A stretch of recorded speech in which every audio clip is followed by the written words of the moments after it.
Halo semuanya, saya Diana, dosen Magister Manajemen Universitas Esa Unggul. Ini adalah video online kedua kuliah Manajemen Inovasi. Kalau Anda masih ingat, di video pertama kita bicara tentang bagaimana perusahaan melakukan suatu strategic innovation dengan terus melakukan suatu redefinisi bisnis agar sesuai dengan perubahan-perubahan yang ada di lingkungan pasarnya. Kita sudah membicarakan tools-tools apa yang digunakan perusahaan untuk melakukan suatu redefinisi bisnis. Nah, di bahasan yang kedua ini kita lebih memfokuskan kepada bagaimana ketika suatu ide bisnis itu sudah ada, bagaimana perusahaan melakukan eksekusinya di internal. Kita akan membahas dari perspektif perusahaan incumbent. Kenapa perusahaan incumbent? Karena pada dasarnya dengan perubahan teknologi, perubahan globalisasi, perubahan digitalisasi yang ada saat ini, perusahaan yang paling terancam adalah perusahaan yang sekarang ini leading di pasar.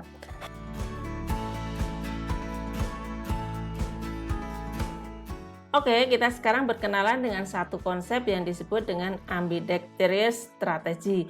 Suatu konsep yang banyak sekali mendapat perhatian baik praktisi maupun akademisi akhir-akhir ini.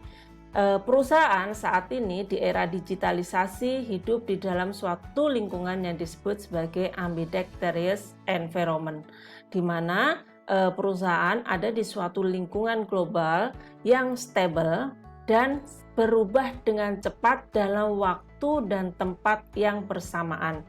Lingkungan yang berubah dengan cepat ini biasa dikenal dengan era VUCA atau volatile, uncertain, complex, dan ambiguity. Hal ini menyebabkan manajer atau CEO di dalam suatu perusahaan menghadapi dua kontradiksi pilihan strateginya. Dia ada di suatu lingkungan yang stable yang membutuhkan suatu kondisi atau pilihan strategi yang berbeda ketika perusahaan ini menghadapi suatu perubahan lingkungan. Di lingkungan yang stable yang ditandai dengan low uncertain dan low risk, perusahaan menghadapi suatu kompetisi yang sangat tajam karena biasanya di industri yang stable jumlah pemainnya semakin banyak dan mereka masing-masing perusahaan semakin memiliki kapabilitas yang sophisticated dalam mendeliver produk maupun servisnya yang excellent ke pasar.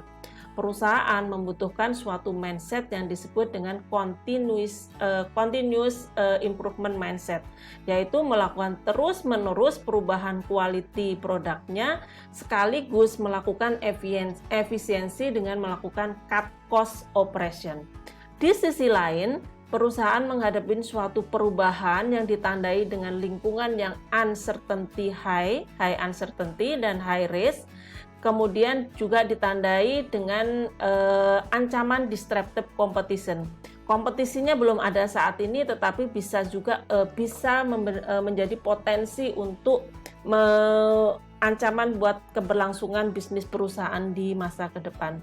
Perusahaan membutuhkan untuk melakukan continuous innovation mindset, yaitu terus-menerus melakukan suatu inovasi yang menekankan kepada inovasi yang cepat ada di pasar. Perusahaan manajer perlu melakukan suatu balancing di antara dua strategi ini. Di stable menekankan pada eksploitasi strategi, yaitu bagaimana tetap leading di bisnisnya saat ini dengan melakukan suatu perbaikan eksploitasi bisnis. Di kondisi yang berubah, perusahaan perlu melakukan suatu eksplorasi strategi, melakukan eksplorasi untuk mencari potensi-potensi pasar yang bisa dikembangkan ke depannya. Kondisi ambidex ini membutuhkan ambidex strategi. BCG menulis ambidexterity merupakan suatu seni untuk perusahaan menghadapi suatu lingkungan yang kompleks. P&G salah satu incumbent perusahaan besar established yang mengadopsi ambidex strategi. Dalam satu laporan tahunannya, CEO-nya pernah mengatakan, to deliver growth among the best in our industry, we strengthening our core business, renewing our focus on discontinuous innovation, and implementing a $10 billion productivity program. Hal ini menekankan bahwa P&G mengadopsi Ambidex dengan memperkuat core bisnisnya saat ini, sekaligus fokus untuk melakukan renew terhadap sesuatu produk yang mungkin akan mengalami suatu discontinue ke depannya. Jadi apa sebenarnya yang dimaksud dengan ambidextrous strategy? Ambidexterity is the ability to apply multiple approach to strategy either concurrently or successfully since many firms operate in more than one strategic environment at once. Jadi kemampuan bagaimana perusahaan mengaplikasikan beberapa approach strategi baik untuk sesuatu yang sifatnya adalah continuous ya, terus-menerus, maupun dilakukan secara simultan ya, dia dilakukan dalam satu waktu. Biasanya Ambidex ini adalah diadopsi oleh large business yang saat ini sudah menjadi market leader di pasar dan menghadapi suatu lingkungan yang sangat berubah dengan cepat. Oke, ini adalah chart yang sangat penting bicara tentang bagaimana perusahaan mengaplikasikan Ambidex strategi di internal perusahaannya. BCG menuliskan ada 4 pendekatan yang bisa dipilih perusahaan dalam menerapkan strategi Ambidex-nya di internal perusahaan. Yang pertama yang dikenal dengan separation strategy, yaitu separate unit that require different style, memisahkan unit yang membutuhkan suatu style yang berbeda.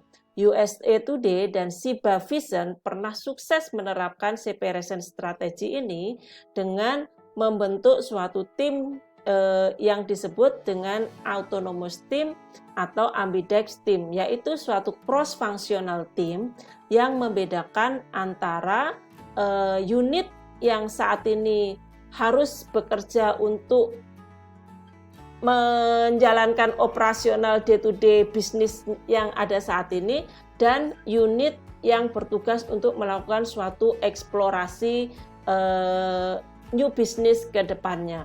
Ini dibuat dalam 2 unit yang berbeda karena keduanya memiliki suatu mindset yang berbeda. Tentu saja pendekatan ini punya kelemahan karena akan sangat mahal. Perusahaan harus memanage 2 unit yang berbeda, tentu membutuhkan suatu resource dan cost yang lebih besar. Ini pernah ditulis di dalam HBR yang nanti kita akan memberikan case-nya ke Anda, sekaligus ini sebagai tugas untuk minggu ini nanti ada 2 pertanyaan penting yang harus Anda jawab terkait dengan separation strategi ini. Kemudian strategi yang kedua disebut dengan switching strategy. Intentionally manage switch between styles. Jadi perusahaan melakukan switching dari style yang lama ke style yang baru. Ini sukses diterapkan oleh GE yang tadinya sangat mindsetnya adalah continuous improvement. Sekarang ini GE menemukan suatu metode baru yang dinamakan dengan fast work. Fast work ini berhasil mentransformasi bagaimana GE melakukan suatu new product innovation. Saya di video kedua akan membahas lebih detail apa itu switching strategi dengan case dari GE yang bisa juga diterapkan di perusahaan-perusahaan lainnya. Kemudian metode ketiga adalah dengan self-organizing, yaitu empower individual to choose the appropriate styles. Masing-masing divisi diberikan otonomi untuk memilih mana style yang berbeda. Strategi ini sukses diterapkan oleh Haier, perusahaan fast moving consumer good dari China, di mana dia berhasil membuat 2.000 unit di bawah holding perusahaannya memiliki otonomi sendiri-sendiri untuk menjalankan apa yang paling cocok di unit bisnisnya untuk mengatasi suatu tantangan eksternal tadi ya, stabil dan perubahan yang cepat. Dan yang terakhir adalah dengan menggunakan external ecosystem, yaitu source style externally, mencari sumber-sumber inovasi di eksternal. Contohnya adalah perusahaan digital iPhone misalkan ya, Apple misalkan. Apple sebagian inovasinya mengambil sumber eksternal iOS yang dibuat sebagai open platform, sehingga aplikasi itu kan yang paling harus cepat berubah, harus terus sesuai dengan apa yang ada di kebutuhan pasar. Ya, dengan dibuka sebagai sumber eksternal, maka memungkinkan bahwa Apple akan selalu sesuai, app yang ada di iOS akan sesuai dengan kebutuhan pasar. Tetapi eksternal ekosistem ini memiliki kelemahan karena tidak semuanya inovasi itu bisa dibuka di pasar. Inovasi kan menyangkut suatu confidentiality atau menyangkut sesuatu yang sifatnya adalah hak di perusahaan gitu ya. Beberapa bagian misalkan manufacture segala macam pas tentu saja tetap di-keep di dalam internalnya si Apple sendiri. Oke, terima kasih untuk video sampai di minggu kedua ini. Nanti di video kedua saya akan bicara tentang bagaimana penerapan ambidexterity di organisasi dengan mengambil case dari GA yang juga bisa diterapkan di perusahaan-perusahaan yang lainnya. Terima kasih.